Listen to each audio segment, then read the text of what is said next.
love you as a heel, and I tried to get you to be a heel for a very long time. But man, I love it. I love it. Can I just say I had some really good people to learn from, and you are in a very short list of names that falls into. I steal. This is all I'll do to spoil that. I flat out steal a lot from you.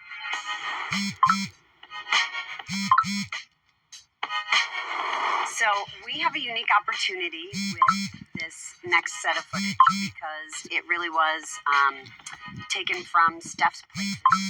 Had the opportunity to interview John Cena for nearly 4 hours.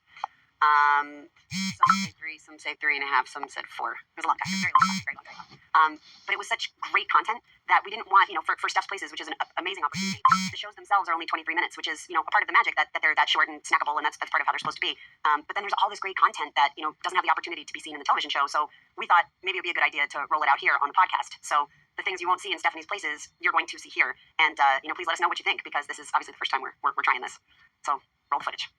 Eat smart at factormeals.com/Steph50 off and use code Steph50 off to get 50% off plus free shipping on your first box. That's code Steph50 off at factormeals.com for 50% off plus free shipping. Get delicious, ready-to-eat meals delivered with Factor. Elise, I'm so happy that these guys are sponsors and that, they really do provide such nutritious food for people who are on the go, or even, young moms who have young kids and you're trying to figure out your husband works late, happen to know that maybe for the adults you utilize meal delivery. Yeah, and instead of making a different meal for everyone in my house, he and I are taken care of pretty quick with these meals, and then the kids can have their dino nuggets. Yeah, I think it's awesome. Boo. You guys don't eat the Kyle just made a decision that would change his whole world. You will not convince me that's your everyday diet. You guys got the best food ever. We get the Drive scraps sober or get pulled over. that the other people make for us. They make people work to make the food that we eat that makes us sick and whatnot. What a freaking... Don't get me high. Have you worked with this group? We did some work around elementary school. We come up together. Oh, yeah? Yeah, these are all Florida guys. Phil Timmy over there, Big Jake, and Lazy Mitch. He's on camera. It's one of those reverse nicknames. It's a hard work. No, but no work. I'm like, I know you didn't grow up in Florida. I did not. And we're rolling, right? Okay, great. So can you tell me, John, first of all, thank you so much for doing this. Yeah, it's about time. It's really an honor to be able to sit down with you and It's talk all to you. your guests. So It's true. Feels it's an honor. You don't? Yeah, you are. No, but it is an honor. And the fact that It's you even are able to do this with your schedule is... You are airing all the small talk we've had before we roll. And we're all busy. We're all busy, though. It's true. Everyone's You are- busy. So you made the time, and I appreciate made it. the time. That's what friends do. If it's important, you make it important, right? That's true. So That's true. thanks for having me. So tell me about, because you picked this location. Yeah. So tell me about where we are and why it means so much to you. So we are in the halls of Hard Knocks South, which is the place that I hope to do most of my training, but as of late, it's very foreign to me. When's the last time you trained here? 6 months ago. No, yes, 6 months ago. And then before that, 9 months ago. So for the past year and a half, I've been on location. And then before that, it's different than WWE. WWE, you get 4 days on and 2 days off, or sometimes 1 day on and 5 days off. For the movies, it's hey, can you go live in Budapest for 6 months? Or can you go live in Melbourne for 9 months? And there's no coming home. You can survive, but yeah, you're so far, you're kind of out there. So I've had to adjust to a different road life, where this used to always be the place where I would come home to train when I was full-time WWE. That's probably we opened the doors here in 2008 to about 2017. And then I started to get a little bit more off campus. But I always love being here. This is a place that lightens my backpack, which is crazy because there's weight everywhere. But if I am wearing stress in my life, I walk in the door with it and I leave with less of it. So I was hoping that would be the scenario today. And what is it about this place that allows you to leave your stress here? So I think among other things, it's comfortable. It is me, and it is a kind of a combination of me and folks that train here. But most importantly, you have to be present, because it is not an area of the world where you can walk through the paces, and if you do, you're going to get crushed or injured. So because this 3,000 square feet asks of everyone who walks through the door to give only the best they have, and that's it. You have to be present. And when you're present, you're in the moment, like we are now. You're an extremely good listener. You have great questions, but you develop your method of questions one through your research, but you're also listening to me right now to play your next question because you're present.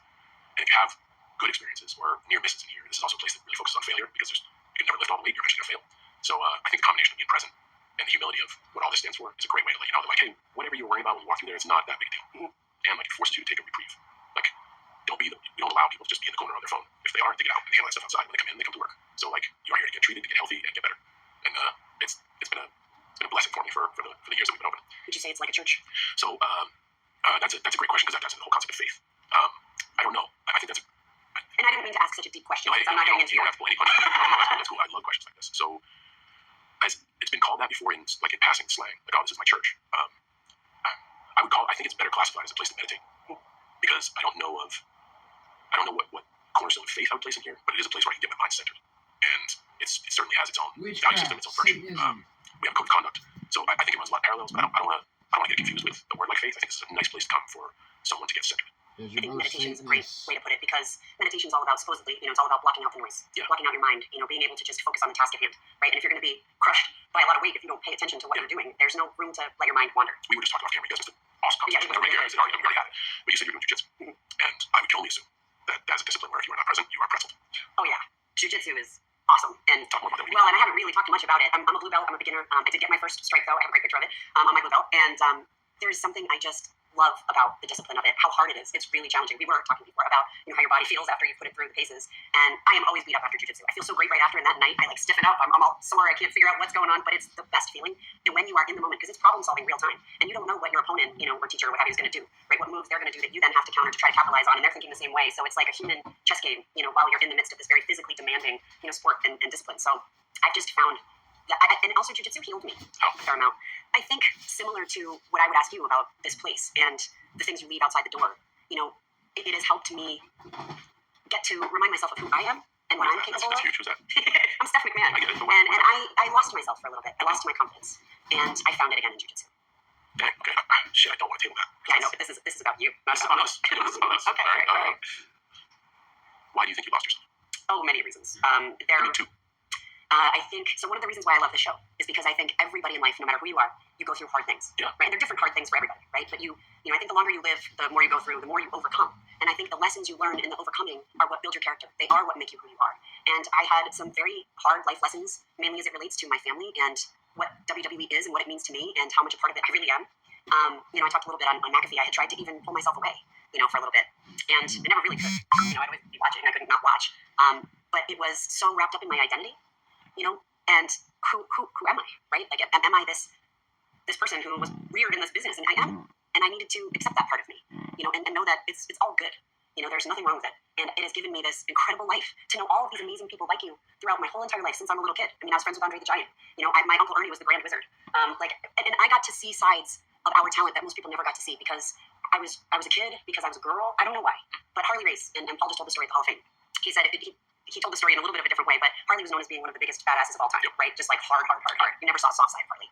And when Aurora, my first daughter, was born, he went to the jewelry store and picked out a pair of these little tiny ruby earrings himself because he wanted to give them to us. And his wife told us the story. He never did.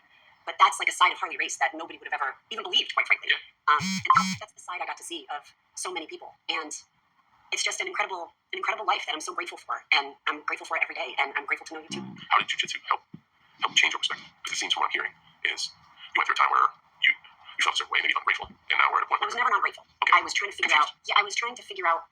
And these are questions that I was not prepared to answer today because I'm supposed to be the one asking questions. So I know, but wait, all these motherfuckers need is 23 minutes. That's true. I don't really get to talk to you, so I'm going to business myself. We'll give you 23 minutes. I promise it'll be a great show.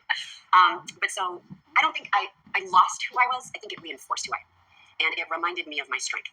Okay. And it was something that I did completely on my own and with no one else's help. Cool. Nobody got me to that point. Other than my coach. But it's something I did, and I did it for me. And it's an ever-going challenge. Never finish. You never finish. You can never lift all the weight. You can never lift all the weight. And lots of lessons in humility in jiu-jitsu. Lots. Yeah. You know? You're pretzel. Yeah. Choked out. Oh yeah. You have to give up. Yeah. A lot. And it's fun. It's really fun. That's a sentiment shared with every person who I've come in contact with has ever done.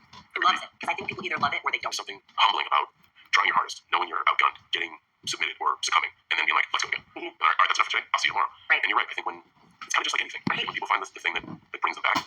I think I've never participated in jiu-jitsu, but the common thread with I know a lot of people who have, and that common thread is, man, I feel great afterwards. It kicks my ass immediately, and then a few hours later, I can't wait to go back and do it again. Yeah. And there must be something about it, which is that's special. It really is. But I think there's a lot of parallels to training. Because I've also trained my whole life. Yeah. And I never stopped training. Yeah. Because of what it really gives you. And it has been, and I've used the analogy that it's my church without a real religious overtone, but it's where you build yourself up, literally. You make yourself stronger, physically and mentally. And a lot of people don't understand how hard the mental game is with training. You can push your body way past where you think it can go. Yeah. You just have to think it can go. Right. Yeah. So how do you use Hard Knocks, or any Hard Knocks South, sorry. So the story behind that Yes. is... But wait, I want to answer my question. Sure. How do you use, since you're doing this thing, Go for it. how do you use the gym to help get yourself to the next place? And have you ever walked in here with a moment of doubt? So there's two questions there. Yep. How do I use this to get to the next place? I don't necessarily look like the next place. In your life? Not really. I kind of take inventory of things that I enjoy. Am I doing them? If not, am I putting up with something or going through something uncomfortable as a vehicle to do the things I enjoy or better myself? Am I going through discomfort to grow? Mm-hmm. So I think this place allows me to embrace discomfort to grow. And that's not just putting as much weight as I can at the bar. That could be something of like, I had a good conversation with a good friend of mine after training this place for a long time and looking at that board there with my name and my best lifts and knowing that I'm consistently regressing from that. That is a chapter of my life when I was very physically strong, but certainly not as wise, and certainly not as mature. So it was really tough for me. I don't want to say I lost myself in a comparative way, but like I would come in here and think that I wasn't good. So to answer your question, I would think I wasn't worthy of this place because that is where I belong, and this is where I'm at. I'm older, so the growth through the uncomfortable. Hey, that's a chapter in your life. What do you want from this place? Does it still make you happy? What I want is to be able to open that door when I'm 80, when I'm 90, do a below parallel squat, and pick a deadlift up off the floor, and still be in good physical condition for whatever age and circumstance that I find myself in. That comes with having to check that at the door. And How did you get there? by continuously coming here and being disappointed, and then asking myself the question of, this place usually makes me feel good. Why do I feel bad? And it was because I'm surrounded by pictures, by numbers. There are videos that play on the big screen of like, man, that's a 600-pound squat, or that's a clean and jerk with 330 pounds, or that's a 300-pound snatch. I can't even do those things because my body's so beat up. But then I was using Olympic lifting as a tool for explosive strength to perform in WWE. I fell in love with the lifts, but they were a vehicle to not only keep me present, train for strength, train for specificity, but they helped me with my then why of like 210 shows a year. This is how I'm going to lift up 2 people at a time. This is the tools to do that. This holiday season, you can count on Kroger. You get up high quality with our exclusive brands and down low prices. Because at Kroger, quality and low prices always come together. Kroger, fresh for everyone. Now, the goal of this place is just to be able to be here. Be here, go down healthy, be grateful for your 10-10, and get the best you can for that day. So a different type of discomfort. The humility of, hey, you are on the regress as far as it relates to all time, physical peak all time. You're on the regress, but that doesn't mean you can't show up and be on the best of the day. So as soon as I got through that jagged pill of like, oh man, I'm never gonna overhead press 374 pounds ever again. But let's work to see what the best I can for today is. You know, it's a very similar course to WWE. My skills are on the regress because I take less risks. I have more than myself to think about. There are goals that I want to have that don't land on the canvas. I want to be able to move around, so I have to kind of hedge on the risks that I take, which means I'm hedged on the moves I can do, and I'm also a little bit more important.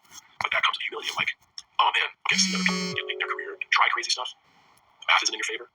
Business is great to me, just like the gym has been great to me. What can I accomplish here now with the talent, strengths, and gifts I have? How can I keep myself happy? Because man, I love the environment, both here and there. So how can I keep that joy and not be grizzled and jaded? How can I come in here and keep that joy and not be a grizzled and jaded old weightlifter? And I think it's just kind of meet myself where I'm at.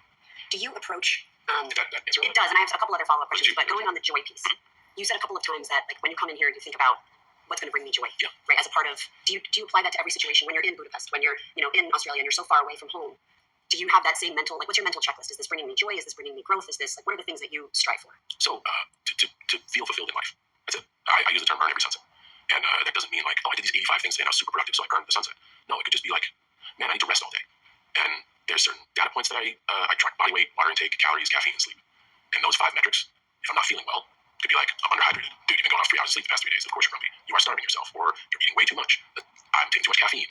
My body weight's crazy. Why? Am I inflamed because of a lot of air travel? Did I fall down a bunch? My body blew up. Or am I just eating like shit and not moving around enough? Then, if I can't find an answer within the metrics, I just ask myself, well, how am I feeling? Am I in a funk that I can't get out of? Why? What's really eating at me? I think a lot of just, it's like you said, everybody's got a story. Life is hard for everyone. It doesn't matter the opportunities people that are awarded. It doesn't matter how they got them. We all have a struggle that only I know about, only you know about. These guys, everybody's going through hard times. We all have to get through. For me, it's just to end every day fulfilled and know that every day doesn't have to be a win. But when, like, growth through failure, when the day is not a win, don't waste it. Make sure you ask yourself why.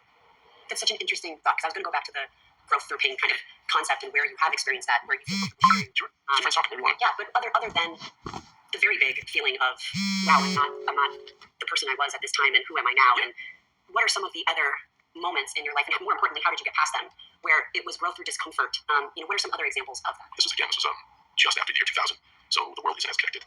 The base of health and fitness was certainly in Southern California. And regardless of where equipment was manufactured, kind of all roads led through Los Angeles, primarily through Venice.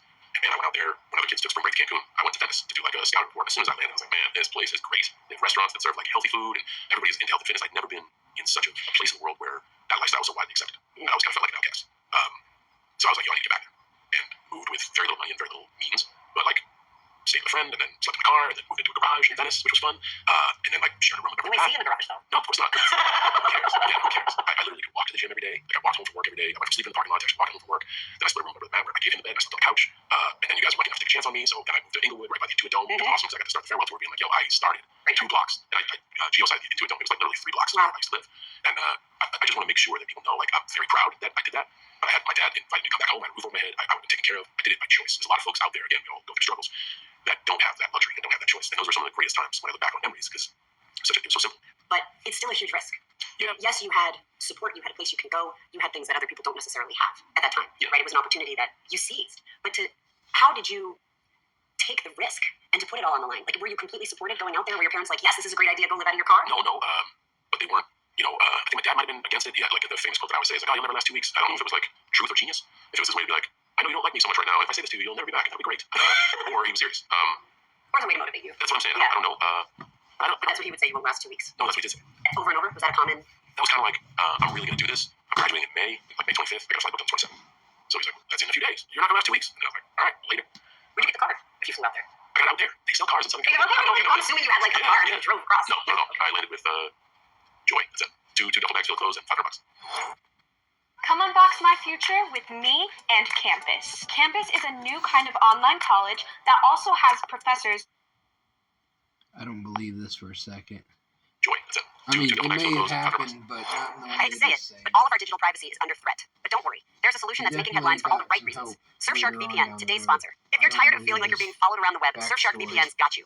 It masks your real IP address, and by doing this, it hides your online activity, encrypts your data, and blocks creepy trackers. I felt so much safer online once I started using this VPN. It also busts through censorship and geo restrictions. You want access to local reporting overseas or foreign analysis you can't get in your region? Surfshark opens that door.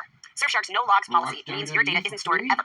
What you do online stays yours and only yours. And if you're serious about digital security, check out Surfshark Alert. It notifies you if your personal data has been leaked online because knowing is protecting. Secure your privacy with Surfshark. Use the code STEPH for 4 extra months of Surfshark. You'll find it in the show notes. There's a 30-day money-back guarantee. No risk, just secure browsing. One of the things I hope to accomplish with the show is to encourage people, right, to take calculated risks. Why is that so important to you? Because I love people, and I've had a lot of conversations, especially with a lot of young people, and people my age and people older, but who are looking for something. And I think if you can help, just any little bit, that's what life's about. I believe in helping people as much as you can, if you can, even if that's just listening to them, even if that's just smiling at somebody that you don't know. My favorite thing in the world is smiling at a little kid walking by and they smile back. That's like the greatest feeling.